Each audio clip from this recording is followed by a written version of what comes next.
আসসালামু আলাইকুম বন্ধুরা, দেখুন আজকে কি রেসিপি বানাবো আমি। এই যে ডিমের ঝোল বানাবো আলু দিয়ে।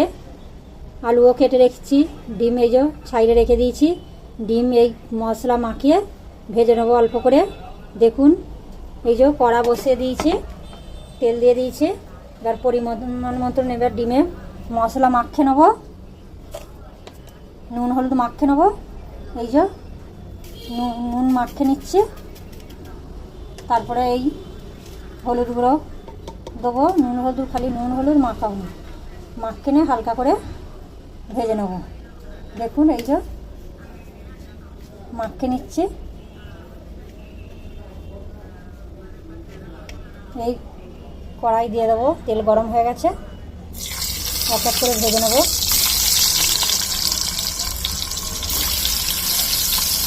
দেখুন ডিমের রেসিপিটা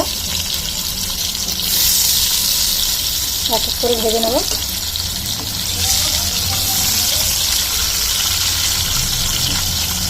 ডিম আছে ঝোল বানাবো, দেখতে থাকুন আপনারা রেসিপিটা। যার ভালো লাগবে দেখবেন কেমন লাগছে।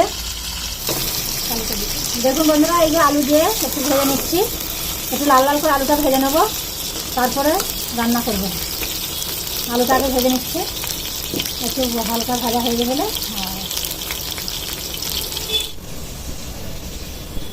হয়ে গেছে।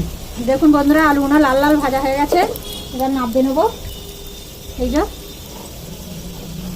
আলুগুলো একদম লাল লাল ভাজা গেছে, অন্য কড়া এই যে বসিয়ে দিলাম। দিয়েই তেল দিয়ে দিলাম, তেল দিয়ে দিলাম। দিয়ে আমি এক এক করে মশলাগুলো করে নিয়েছি। এই যে পেঁয়াজ, টমেটো, কাঁচা লঙ্কা আর এতে মশলা করে রেখেছি। এই যে নুন হলুদ লঙ্কা গুঁড়ো জিরে ধনে গুঁড়ো আর আদা রসুন পেস্ট। আমি এই পেঁয়াজ দিয়ে দিলাম, তেল গরম হয়ে গেছে, পেঁয়াজগুলো দিয়ে দিলাম।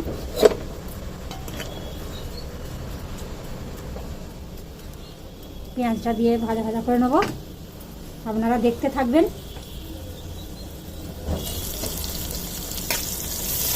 এই পেঁয়াজটা নাড়ছি, পেঁয়াজটা একটু ভাজবো, তারপরে মশলা দেবো।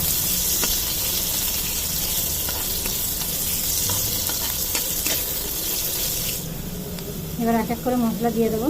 এই আদা রসুন পেস্ট দিয়ে দিলাম,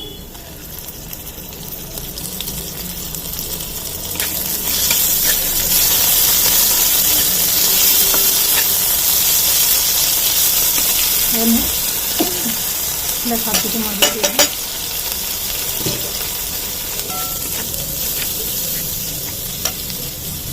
টমেটো কাঁচামরিচ দিয়ে দিলাম।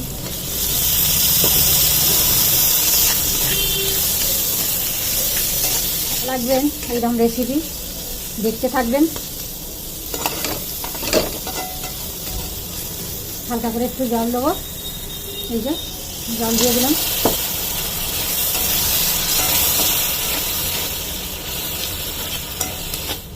হালকা করে জল দিয়ে দিয়েছি।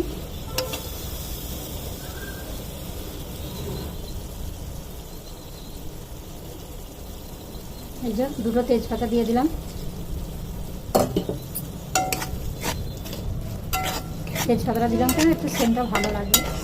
বেশি সেন্ট দিলে আমাদের ডিম রান্না খাই না।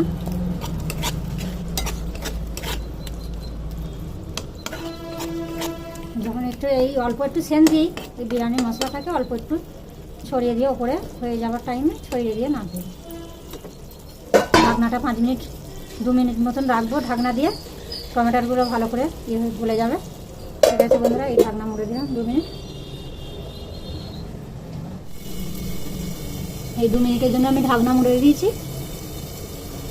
এবার খুলবো, খুলে এবার নাড়বো।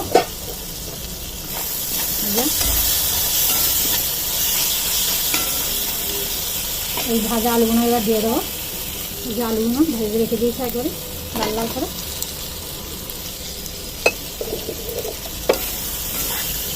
আলু ভাজাগুলো দিয়ে আর একটু নাড়বো 5 মিনিট মতো।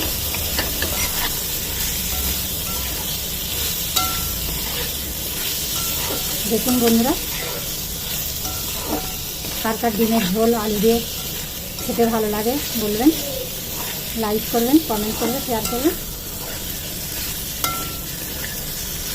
আপনাদের আমি সবাই নতুন বন্ধু, আপনারা পাশে থাকবেন।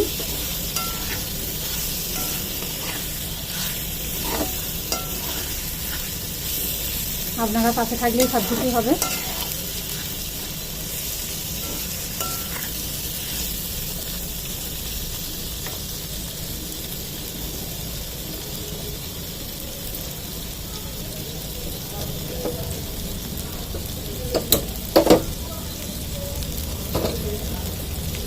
আর একটু জল দিয়ে আর একবার কষাবো, অল্প করে জল দিয়েছি,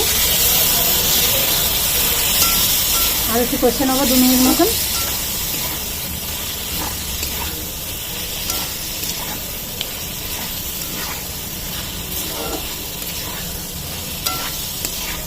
দু মিনিট মতন কষে নেবো, একটু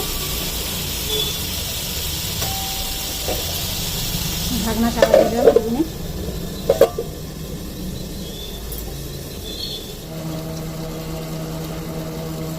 ঢাকনা আমি খুলে দেবো।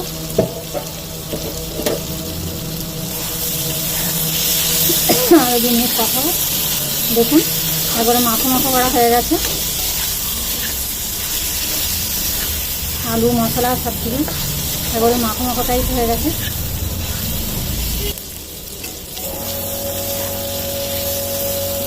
এবার আমি এর মধ্যে জল দিয়ে দেবো। আমি জলটা গরম করে রেখেছি, আপনারা কে কে গরম জল দিয়ে রান্না করেন বলবেন। আমি জলটা প্রথম থেকে গরম করে রেখে দিয়েছি।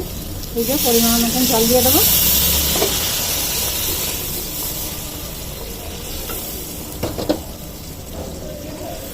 জল দিয়ে দিয়েছি, এবার ভালো করে নেড়ে চেড়ে নেবো।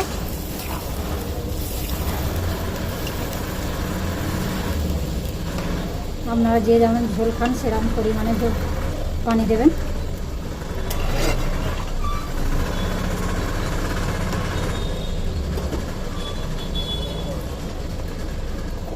আর একটু পানি দেবো। এই যে দেখুন আমার ডিমের ঝোলটা হয়ে গেছে। ডিমের ঝোলটা একদম পারফেক্ট হয়ে গেছে, কেন ভাতের সঙ্গে খাবে তো একটু ঝোল করা লাগবে।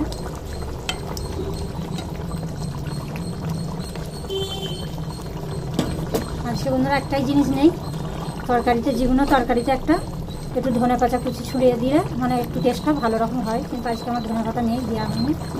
যাই যে কী করবো, নেই তো। ঠিক আছে বন্ধুরা, আপনাদের যার যার ভালো লাগবে ভিডিওটা লাইক কমেন্ট শেয়ার করবেন, আমার পাশে থাকবেন।